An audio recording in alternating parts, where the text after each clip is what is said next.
Listen, most people try to change their world by pushing on the world. They force, they hustle, they argue with facts. And then they wonder why nothing truly moves. You don't change reality by wrestling with it. You change reality by changing who you are being within it. Feel it real is not about creating a big emotion. It is not fireworks, euphoria, or pretending. Feeling it real means this. You quietly accept as a present fact the identity from which you desire is inevitable. It's the inner click that says, for me, this is already true. Once that identity is assumed, your thoughts, your tone, your micro-choices start lining up, and the world, which is only a mirror, begins to reflect a new alignment. Why do most fail? Not because the law doesn't work. They fail because they abandon the state too soon. They assume for a night, and then go back to checking the world for evidence. The bank balance, the message that didn't arrive, the body that still hurts. So they conclude, see, it didn't work. That conclusion is the only reason it didn't.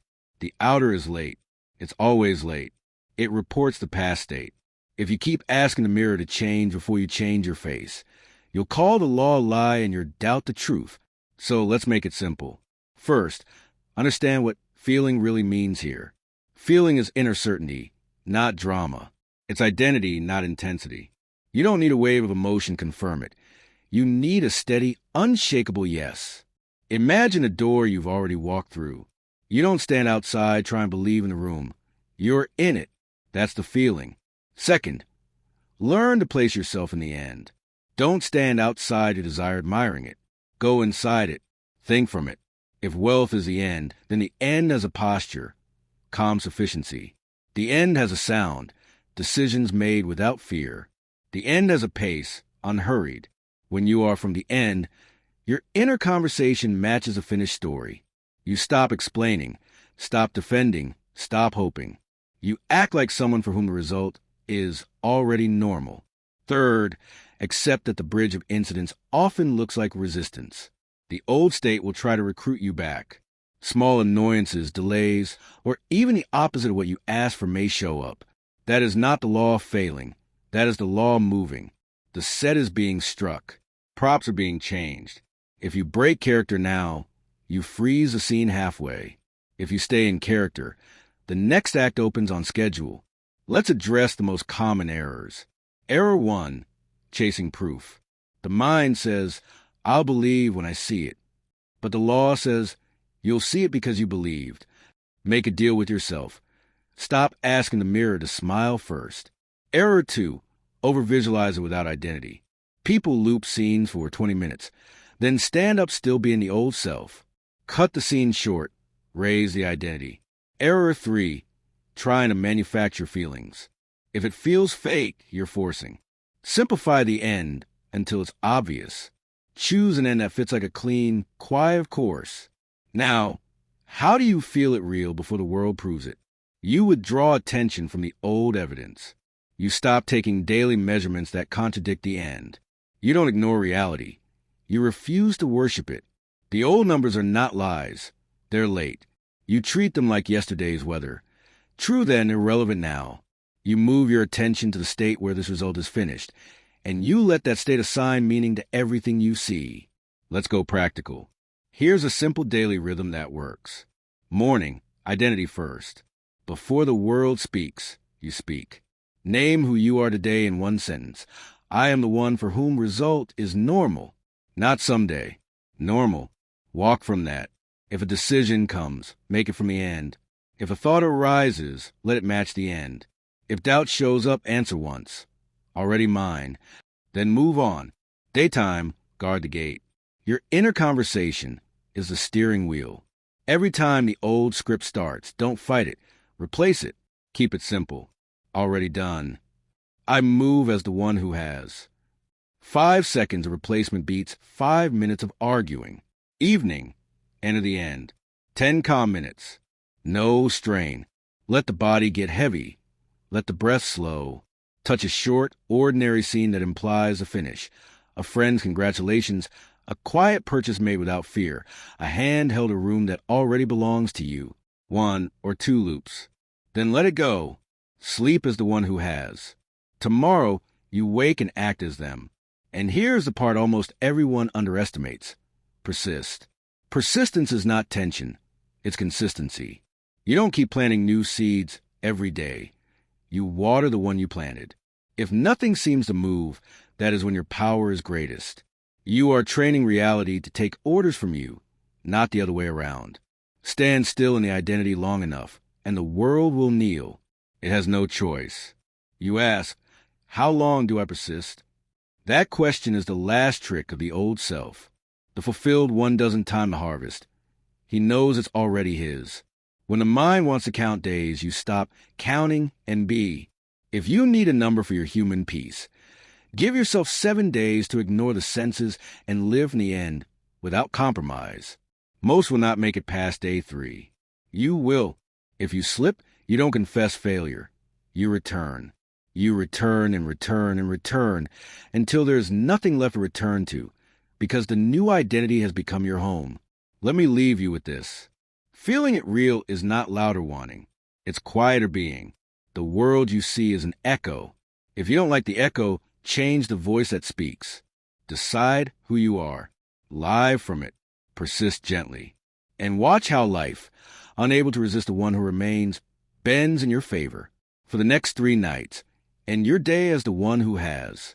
In the morning, make one decision from that identity. Just one. Write to me what broke first, the doubt or the old pattern. You'll be surprised which falls faster. If the mirror is late, it does not mean the face is wrong. It means the image you lived in yesterday is still clearing. Proof is always the last to arrive. The first to arrive is your decision. The second to arrive is your state. The third to arrive is your small daily alignment. And then, quietly, the world follows, exactly in that order. If you reverse the order and demand proof first, you step out of law and back into luck. Let's lock this in with a simple frame you can remember. Decide, dwell, do. Decide who you are. Dwell in that identity long enough that it stops feeling special and starts feeling normal. Do the day from that place, one choice at a time. Most people skip the dwell. They decide at 8 a.m., demand proof at 8:05, and by 8:10 they've gone back to the old self. Don't be most people. Stay. Here's why the senses fight you. They only know yesterday. Your nervous system tries to protect you with numbers and memories. Thank it for its service, and then lead it. Leadership is not yelling at your mind. Leadership is modeling certainty so consistently that your mind relaxes and follows. You are not bullying yourself into belief. You are parroting yourself into identity. Let me give you 2 clean examples. Wealth. The old self opens a bill and tightens. The new self opens the same bill and stays loose. Same paper, different state.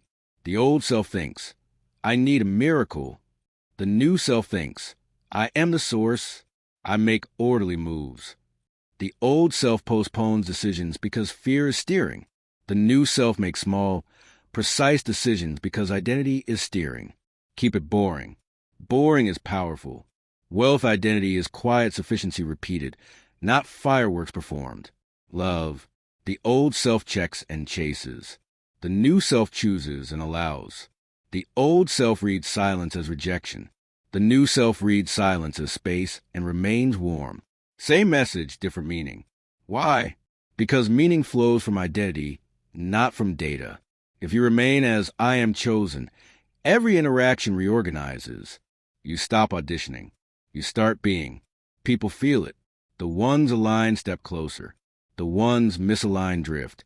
Both outcomes serve you. Now, the question you really want answered, what do I do when nothing moves? You do exactly what the few do, the ones who win. You keep your attention where the result is already finished, and you make one tiny act from that finish. Not 10 acts. 1. Send one message you would send from the end.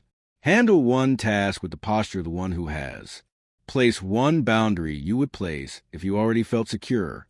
Small, consistent acts are how the new state educates your world. Let's build you a 7-day persistence protocol you can actually run. Day 1 declaration. Write one sentence that names you from the end. I am the one for whom result is normal. Read it morning and night. slowly, until the sentence feels like a description, not a wish. Day 2, environment. Remove 3 inputs that drag you back: an app, a chat, a habit. Add 1 input that confirms the end: music, a room cue, a screensaver with your sentence. Make your space. Obey your identity. Day 3, money/love microact. Do 1 small behavior from the end. If it's wealth, make 1 clean decision you've been avoiding. If it's love, send 1 message from warmth without seeking. Then leave it. Day 4, inner script.